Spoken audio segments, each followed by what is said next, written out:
میرے اپنی بیٹی کے لیے وہی جذبات ہیں جو دنیا کے ہر باپ کے اپنی اولاد کے لیے ہوتے ہیں، اس کی اچھی اور بہتر زندگی کا خواب، اور بس۔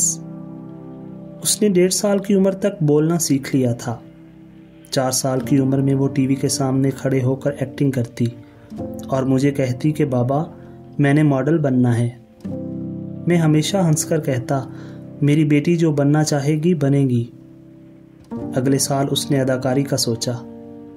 میں نے کہا بہت بہتر ہے اداکاری کرنا، بس تم جلدی سے اسکول چلی جاؤ پہلے۔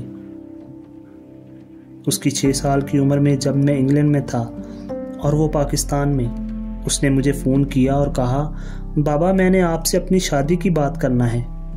میں نے کہا کیوں نہ اتنی ضروری بات کو ہم باپ بیٹی آمنے سامنے بیٹھ کر طے کریں۔ وہ مان گئی۔ 20 دن بعد جب میں واپس آیا تو اس کا معصوم ذہن اپنا سوال بھول چکا تھا۔ ٹی وی ڈرامے اس کے فیورٹ نہیں رہے، مگر بچپن ہی میں وہ ضد کرنے لگی کہ میں بڑی ہو کر بابا سے شادی کروں گی۔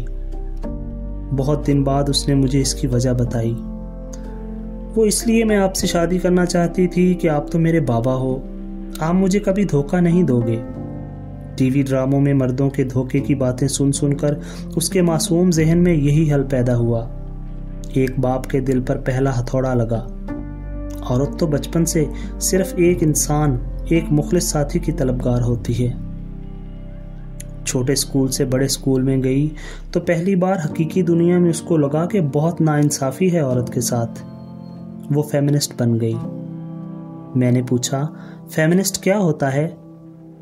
اس نے کہا زیادہ پتہ نہیں، مگر میں فیمنسٹ ہوں اور سارے لڑکے بدتمیز ہوتے ہیں۔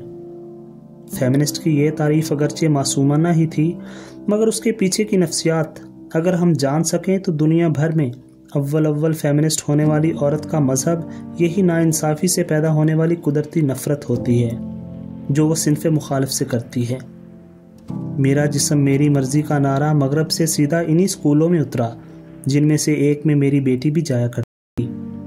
میں نے اس سے صرف اتنا سوال کیا کہ کیا وہ پسند کرے گی کہ اس کے اسکول میں لڑکے شارٹس پہن کر آئیں یا قمیضیں اتار کر گھومتے پھریں؟ اگر نہیں تو سب کو ڈریس کوڈ کا خیال رکھنا ہوگا۔ وہ بد دلی سے مان گئی، مگر اس کو قدرت کی اس ناانصافی کا گلہ ہوا کہ عورت کے جسم میں ساری اٹریکشن کیوں رکھ دی گئی ہے جس کی سزا عورت بھگتتی ہے۔ میری بیٹی فیمنسٹ ہے۔ وہ اس دنیا میں عورت کے حقوق مرد کے برابر چاہتی ہے۔ اس نے سفر کا آغاز مرد کو برا جان کر کیا۔ میں نے اس کو سوچنے سے نہیں روکا، کیونکہ رکی ہوئی سوچ گھٹن پیدا کرتی ہے اور گھٹن بڑھتے بڑھتے پریشر کوکر بن جایا کرتی ہے۔ میری بیٹی فیمنسٹ ہے، مگر کچھ عرصے میں وہ جان اور مان چکی ہے کہ اصلی فیمنسٹ وہ ہے جو عورت کی عزت بڑھائے، اس کا مقام بڑھائے۔ وہ جان چکی ہے کہ فیمنسٹ وہ نہیں ہوتی جو اپنے جسم کی ریزگاری استعمال کر کے فیئر چانس پیدا کرتی ہے، بلکہ اصلی فیمنسٹ اپنے لیے کھلے مقابلے میں فیئر چانس پیدا کرتی ہے۔ وہ جان چکی ہے کہ فیمنسٹ کا مطلب عورت کے جسم کو مردوں کی انڈسٹری میں پروڈکٹ بنانا نہیں ہوتا، بلکہ ایک انسان کی حیثیت میں اپنی صلاحیتیں منوانا ہوتا ہے۔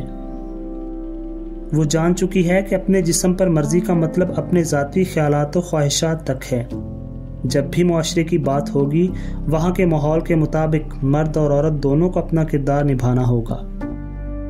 میری بیٹی فیمنسٹ ہے، مگر اب وہ جان گئی ہے کہ فیمنسٹ کا مطلب عورت کی آزادی ضرور ہے، مگر اس آزادی کو مرد کی پیروی میں استعمال کرنے کا مطلب فیمنزم کی توہین ہے، اور فیمنزم مردوں کے خلاف جنگ نہیں بلکہ اپنے حقوق کے لیے جد و جہد ہے۔